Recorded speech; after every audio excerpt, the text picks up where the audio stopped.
Over these past months of coronavirus, I, like many others, have been fixated on the news. And if you live in the United States, last year we went through a presidential election and many of us were obsessed with the news. But there's this one nagging question, this thing that gnawed at me, which is, can I trust the news? I called James Harding. He's the founder and editor-in-chief of Tortoise, a new news organization, and the former head of the news for the BBC, to sit down and talk to me about what the news could be, about what the future of news must be. This is a bit of optimism. James, I can't tell you what a treat it is to see you. It's been a while since I've sat down and talked to you. Yeah, and it's been a while since we've seen any other humans. It's been a while since we've seen any other humans, that too, yeah. Yeah. I think we've learned a lot during COVID. A lot has been revealed to us, the importance of space, the importance of gratitude and valuing, our relationships. But the other thing that has confounded me over COVID is who and what to believe.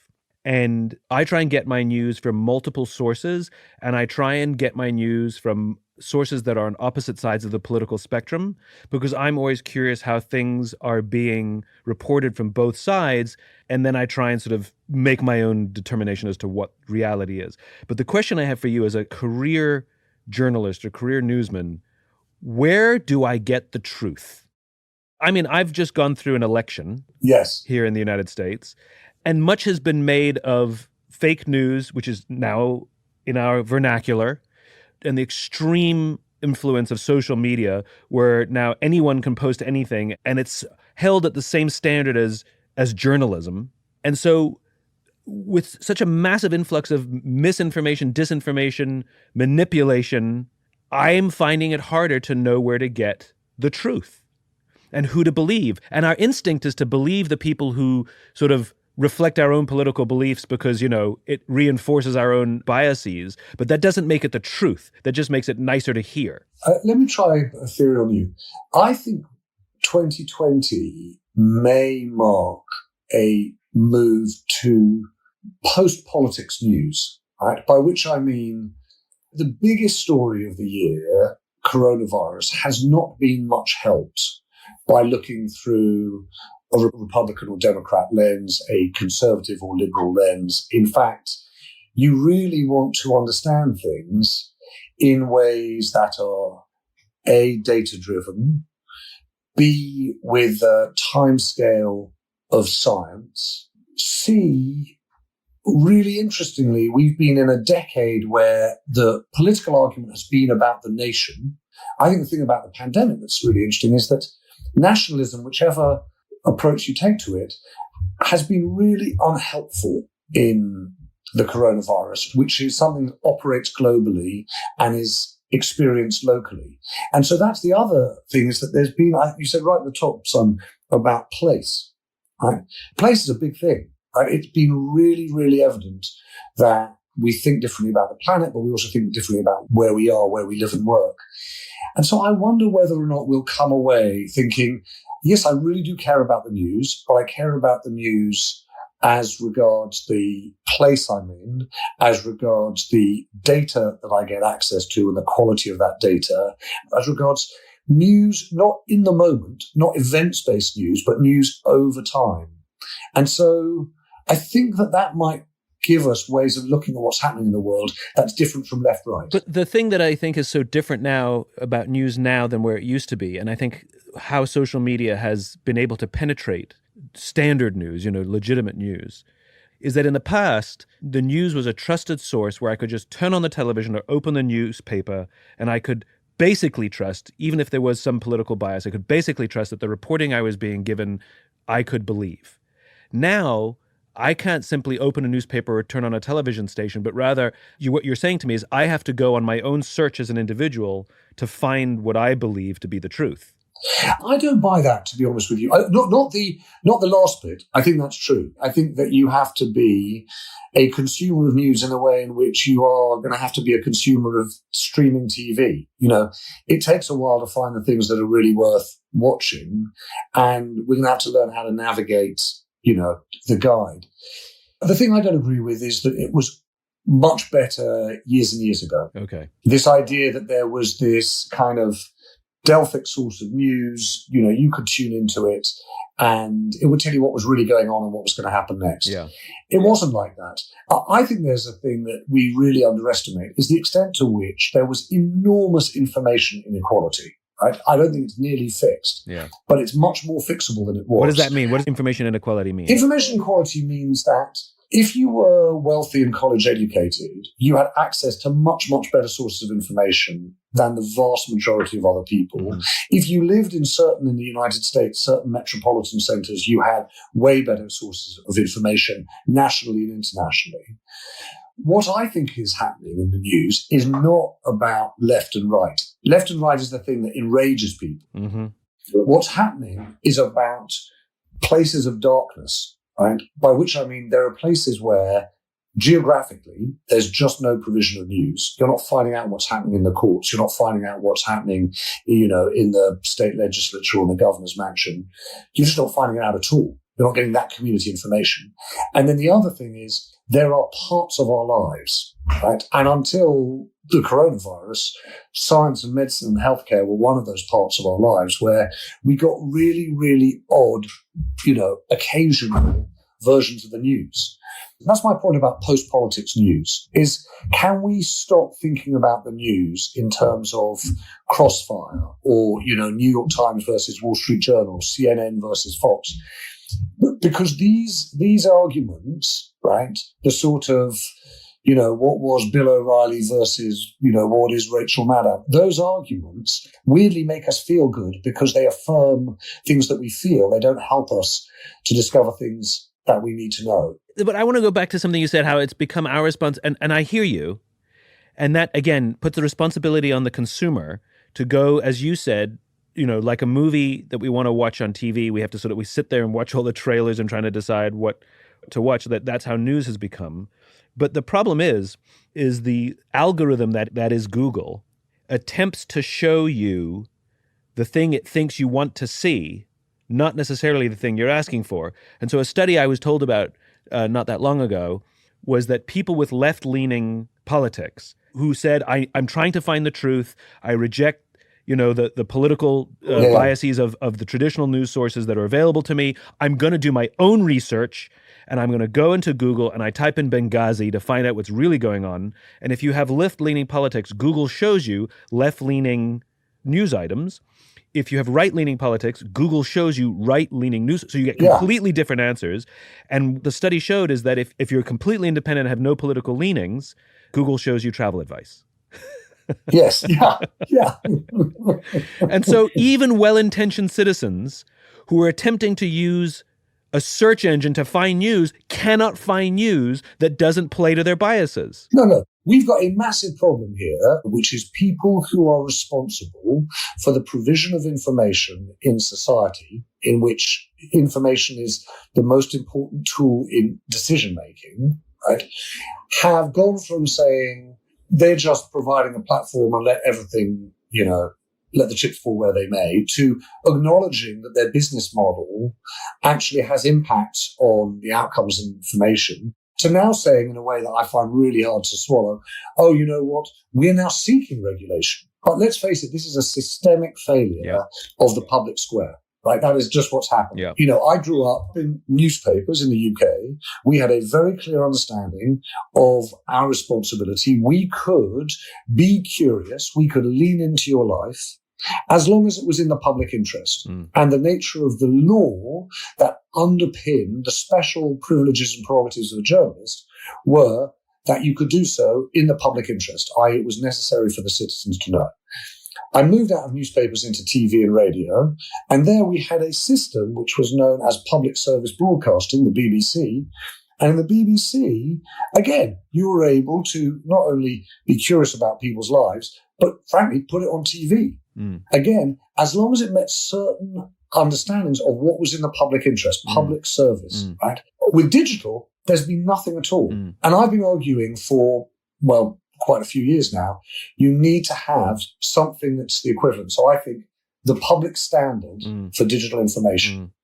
And then it's incumbent on the owners of those platforms, Google and Facebook and all the rest of it, to say, we provide information that meets a public standard. That's not inimical to free speech, right? That's essential to the functioning of a public square.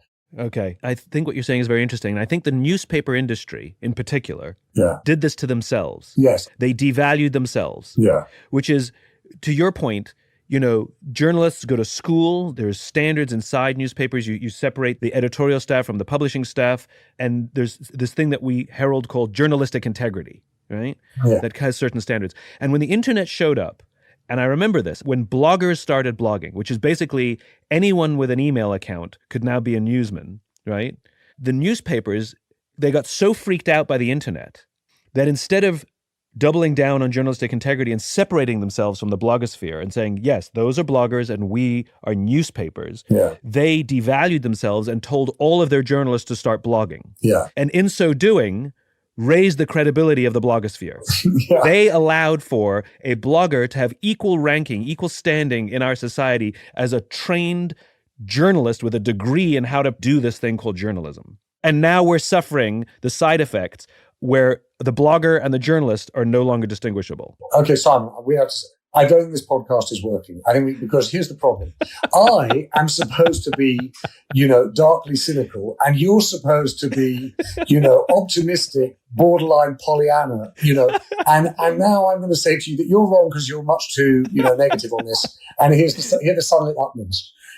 So I think that something is really good is happening. A lot of the journalism that you talk about 10, 20 years ago as being this integrity journalism, it wasn't. We were just putting out like 3, 4, 5 stories a day. I mean, I remember when I started out as a reporter at the FT, we'd be like, oh yeah, this story's come in, make 2 calls, report it, come as a press release, here's another company results, da da da da. I remember a friend of mine who's at the Wall Street Journal saying, look, I'm not good, but I'm fast. Right, and that was appealing. It was a reasonable boast. What's happening to us is that we are all being forced to identify not just information that's new, not just information that I have that you don't, right, but information that's really valuable, insightful, that tells you something that you need to know. I'll give you a kind of example in our own year, right? So, when we first started talking, which is nearly 3 years ago now, what we were talking about, I was saying, I think I'm going to leave the BBC, I'm going to set up a slow newsroom. Part of the idea was it will be better by being slower, right? By not chasing after headlines. And part of the thinking was it would be different by being open, that we'd have our news meetings, that they'd be open, right?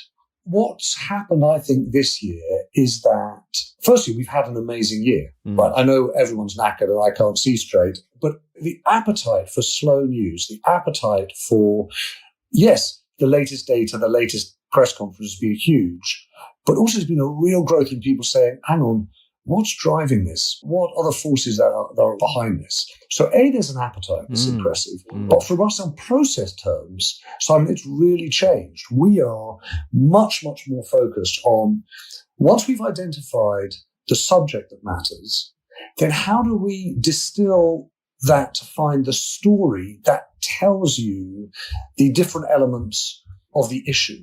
Right? So what we found has really changed is that it's one thing to say, hey, why can't we plant 1 trillion trees to deal with the climate crisis? Hang on a second, we can do better than that. We can find the person who counts trees, and then we can tell the story of Tom Crowther who counts trees and the battle over tree counting that is itself a proxy for, which countries in the world and where are we really dealing with climate. And for me, what that says is just your bigger point is, no, don't take the 10-year view that every journalist became a blogger and vice versa. Actually, journalists have been forced to raise their game because there's just so much more information out there. So this is very interesting, where there's an appetite not just for the news, but for an explanation of how the news came to be. Yeah. We want to understand the reason because it is in the reason of how it came to be. Yeah. That's more objective, and I can now draw my own conclusion. Yeah. And what you're suggesting is that in this 24-hour news cycle, news as a business when you make your revenue from advertising, Yeah. especially on television, that's a problem because ratings become the thing to drive. But what you're saying is that simply reporting what has happened yesterday or this week is insufficient. I want to understand the underlying meaning, root, and people involved. Yeah. And I don't have the time or attention to go research that. So I'm looking for what you're saying is the new raised standard of journalism to go investigate that for me. So I'll give you a concrete example, which is we talked about how would you tell a story and create elements of the story that gave people greater access to your thinking, right? We started, I don't know why this was, but with a why. Right. We started. I like it. Go on. By the way, this is an idea you may want to pick up. I can't believe I'm giving you all my best stuff here. But the idea was, after we'd spoken, I was like, oh yeah, that's quite interesting. Imagine if at the top of your story, you have a box every time you tell a story, which is why this story. Yeah, why this story matters, yeah. So we introduced that. That was quite good, actually. In my world, that was massively innovative. People were going to say, I love the fact that every time you do a story, you've got a box that says, why this story? And that you, as the editor, have explained why you've chosen to tell this story. Yeah. The thing that was interesting was that was an innovation. I think that what you're talking about is it's an old-fashioned industry that is being disrupted in a very positive way. Yeah. And so what you're doing at Tortoise, what's happening at Axios, these are career news people that I think are disrupting and offering alternatives to what were considered the standards in journalism. Yeah. Because I like disruption. You know, just like when industries get old and stale, they deserve to be disrupted. And journalism, surely, it's being disrupted. Well, journalism, by the way, the truth is journalism is being disrupted not by other journalists. We're just responding to the fact that the old models don't work. They don't work for consumers in terms of information, and they don't work for the commercial side either. But can I just give an example of where I think culturally things have changed, right? And take people who are kind of, if you like, not in the same swim as me, right? So whatever you think about Fox News, the really interesting thing that happened in the course of election night, right, was Arizona. Mm-hmm. And the thing that people most liked, of course, was, Jared calls Rupert. Rupert doesn't necessarily respond. They stick by the call they've made on Arizona. But culturally, what had changed was that they brought in the team of sophologists that are on the desk making the judgment, and they show you their workings, right? They say, look, we've made this judgment because our read is that there's a 1 in 400 chance that Trump picks up Arizona, right? Yeah.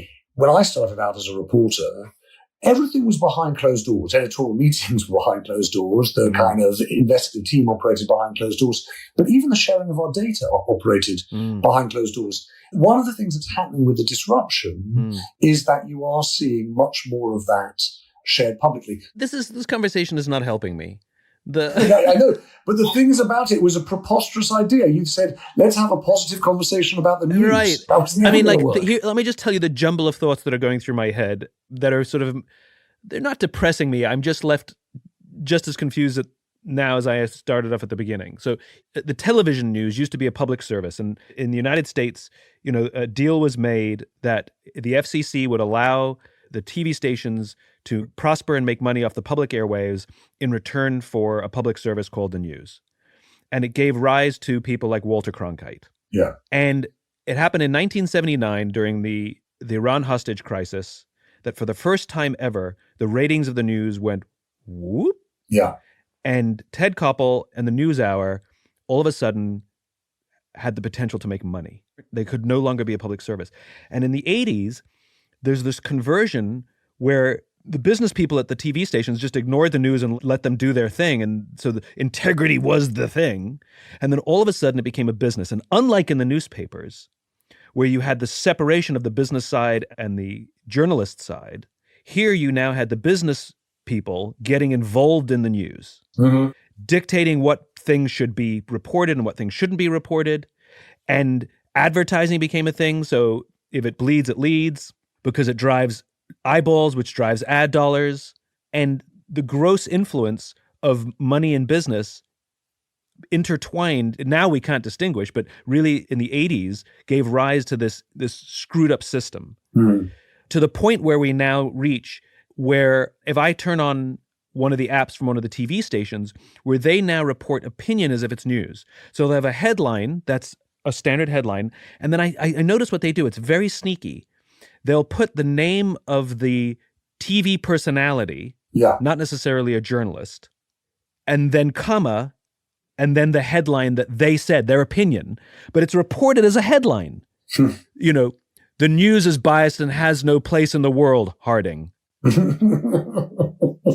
And my point is we are now at the point, because of business, that we are no longer presented, forget about distinguish, that we're no longer presented news as news versus opinion. It's all become a blur. Yeah. So I think that what you're talking about are systemic failures in the media in the way in which we were talking about systemic failures on the internet. Yeah. And when I say systemic, the thing that's important to me is, I was in a conversation earlier today where someone said to me, what's the difference between responsible business and responsible capitalism? And my point, responsible business is operational, right? It's a company saying, we're good on emissions. Responsible capitalism is systemic. It's where you've introduced expectations around carbon taxes or emissions or, behaviors. And what happened, I think, around the media, and I think you'll make it easy to demonize business and you let journalists and journalism off the hook. The journalists like the attention too. They like the success and they like the prosperity that came with it. Yeah. So I'll give you the UK version of it. Really interesting, right? So we are torn culturally between two marketplaces for information. Fleet Street, the newspapers, and the BBC, right? Fleet Street's kind of founding myth is John Wilkes, a man who fought for freedom of speech and against the licensing of newspapers. Individuals would be free to say what they wanted. And, in the US, I think the closest echo is probably Jefferson, right? Jefferson's argument, that a society where there was freedom of expression was safer than any other society in the world. And he sort of championed the pamphleteers in that way. That was a kind of founding myth of Fleet Street. The founding myth of the BBC was different. In 1922, as people began to wrap their heads around the possibility of broadcasting and the idea of journalists reaching into the minds of millions of people, the government in the UK got spooked. They thought to themselves, good grief, if we allow journalists or even worse, proprietors, right, to have that kind of power, that is terrifying. So they created in the UK a licensing regime in which anyone who was getting a receiver and anyone who had a transmitter had to have a government license. And with that license came certain regulatory requirements on standards of output. And the BBC model was, we are going to provide the best of everything to everyone. So it had a high public purpose. It had a high global purpose. The kind of the motto of the BBC is nation shall speak peace unto nation, right? But there is quite a detailed regulatory regime, which is not just you're going to have to deliver news in order to get that access.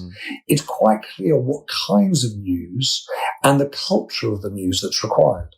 And so you have these two competing information marketplaces, Fleet Street Free for All and regulated BBC.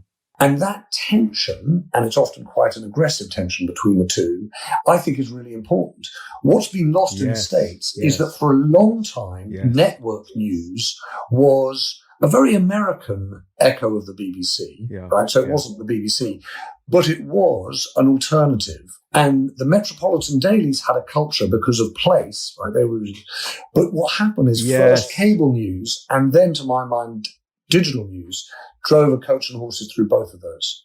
That's such an interesting point, which is what makes a democracy work, is that we have multi-parties. Yeah. We don't have oligarchy. We don't have one party who runs the show. And it's the tension that's supposed to keep the society in balance. Yeah. In a business, you'd say that it's the tension of the visionary and the operator. Yes. It's that beautiful tension that makes something work at its best. And what you're saying is that in the news media, the thing that's been lost is that we're quick to blame or demonize, but the reality is it's the loss of this special tension. Yeah. And the reason it feels unbalanced is because it very much is unbalanced, because there's no opposing party that has a different point of view about how news should be delivered. And the irony is, when you were saying we did this to ourselves, Yeah. right? I think we did this to ourselves ideologically as well as commercially. And by that, I mean that people like me who spent their lives, really believing in journalism, and I still do, I really believe in the importance of information in the news, also spent 30 years campaigning against the propaganda machines of, Eastern Europe or the Soviet bloc as was, or communist China. And even today, we fight for freedom of speech because there's never been in some ways a worse time to be a journalist, given how many are being kind of suffocated or rubbed out. Yeah. And so when, if you like, the tech crew came along and said, are you for freedom of speech? We were like, hell yeah, that's absolutely what we're for, right? We don't want to have government regulating what you say, because look what happens in, Belarus or Moscow or Beijing. And the problem is, in that process, we've lost, as you say, it's not even a balance. It's a contest, isn't it? It's two worldviews around information that both must be operating at the same time. Yeah. One of the things I know about your organization, Tortoise, and what I know about Axios is Axios says if you want a job here, you may not express any political opinion in your personal Twitter feeds or social media, and you may not go to a protest because we are journalists. We stay out of the fray. And if you don't like that standard, don't work here. Mm-hmm. And what I like about this is it's creating a necessary tension, which is what you want, which is you want the opposing side, which is what we consider the traditional media now, where we're getting most of our news, to look at that and say, you're crazy, and we want that little tension. We want that little battle to happen. Because it's in that tension, it's in the different points of view of how news should be delivered, that we're more likely to get a better quality news. I think that the thing I found myself saying again and again and again this year is, it's revealed more than it's changed, right? And it's revealed this generation gap. It's revealed, obviously, a global gap, East versus West. I think it's revealed a real gap between centers and regions, this gap of place. But I also think that it's revealed an ideological gap.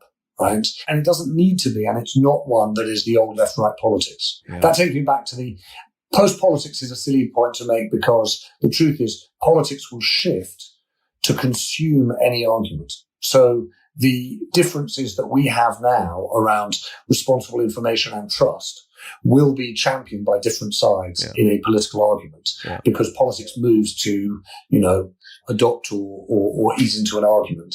But I think there is something there. I love this. I think the idea of the need for tension, and that the news media has lost the tension. Yeah. And it's old school news people like yourself who've come up through the system and have now, you're looking at the system going, no, there's a piece that's missing. Yeah. Doesn't mean I reject the system I came up in, but there's a piece that's missing that needs to be included in this system to create balance. Simon, can I ask you a question though? Yeah. I'm really intrigued to know if you're having these conversations with a bunch of people and you're inviting them in on the grounds that this has been a tough year, but let's find, a bit of optimism. Frankly, it's a very English title, isn't it? It's sort of like, let's not oversell it. So, but Simon, what are you honestly feeling? Has it been a year that has given you grounds to be optimistic? Or do you think you are sifting for optimism when the trend in what you're seeing and thinking is the other direction? My answer is neither. Or if I want to be optimistic, it's both. I have really been practicing always seeking balance. Mm-hmm. And so when something bad happens, it's my instinct to say, well, hold on a second. What good has come out of this also? Or what's the positive side of this? And when something good happens, it's my habit to say, well, hold on, let's not get too carried away. I seek balance. And so I have two answers to your question. One is objective and one is subjective.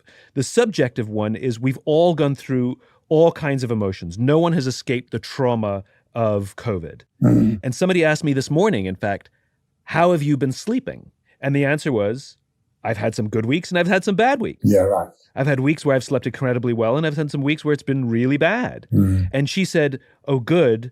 if you said I've been sleeping well all the time, I would have hung up and said, you're lying to me. The point being is the subjective part is there are days that I've struggled to be optimistic, and there are days that I'm only optimistic. The objective side is in all of this trauma and tragedy that is around us, there is a lot of good that has happened. Yeah. And I think it's important for us to find the balance. Yeah. I believe in those tensions and those balances. I think that's important. The reason I ask, because I've thought about this a lot, and I thought about it a lot, partly because I'm a kind of positive person, I've got a sunny disposition, and also I think like a lot of people, I've been really touched by the nature of patience and generosity and love, right, this year. Yeah. So, and I see all of that. And also I'm alive to the criticism that journalism just always harps on about the negative and doesn't actually, can't tell the human story that is often good. I get that, right? Yeah. So that's a sort of throat clearing. And the problem I've got is, one, certainly in the UK, if I were trying to distill my critique of the reasons why we have had such a high excess death rate and the reasons why we are so hard hit in terms of livelihoods, and it's been so much worse for some than for others, if I were to sum that up, I would say optimism bias. That time and time again, the problem has been that we've hoped things would turn out better than they did, and then scrambled to make the difference.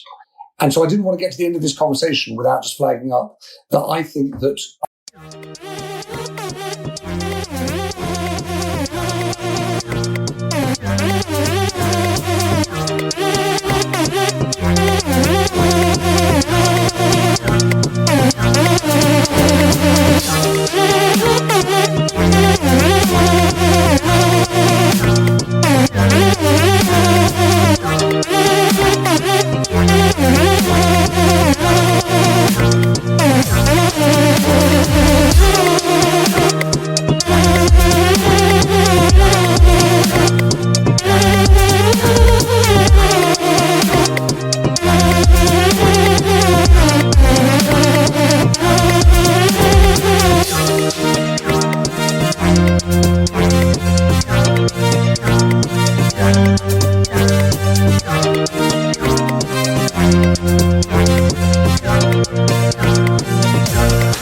I think that optimism itself has had a bit of a kicking in 2020. I'm going to push back here. I agree with the premise.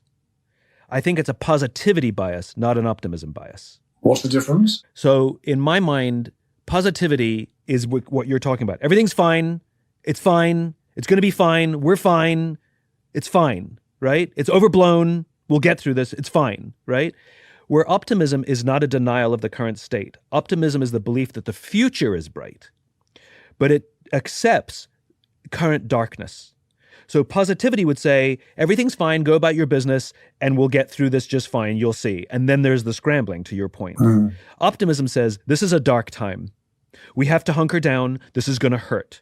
But I know that the future is bright. I can see the light at the end of the tunnel. I know if we come together and work together, that we will come through this better and stronger than we went in.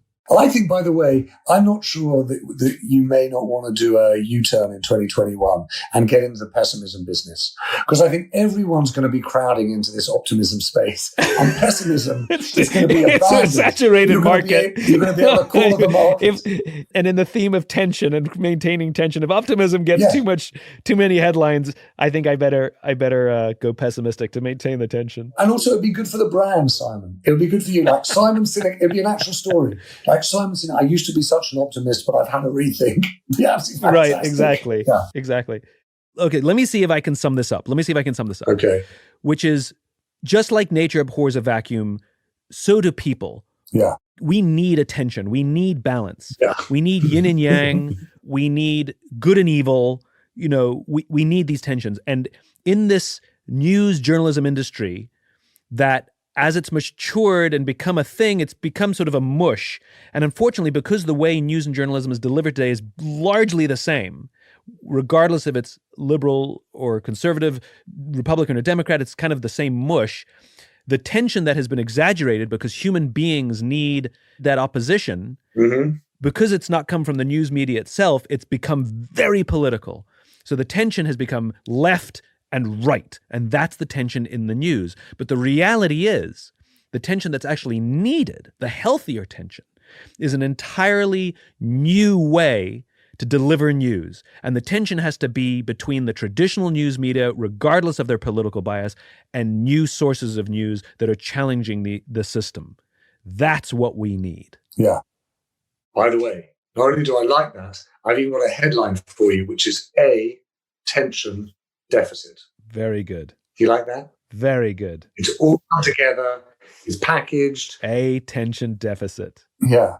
Simon, thank you for inviting me on. It's really, really nice to chat to you. I don't think there's ever been a time where I've talked to you where I haven't learned something or walked away a little wiser. And this is no exception. And likewise, we'll take good care of yourself. You too. If you enjoyed this podcast and you'd like to hear more, please subscribe wherever you like to listen to podcasts. Until then, take care of yourself, take care of each other.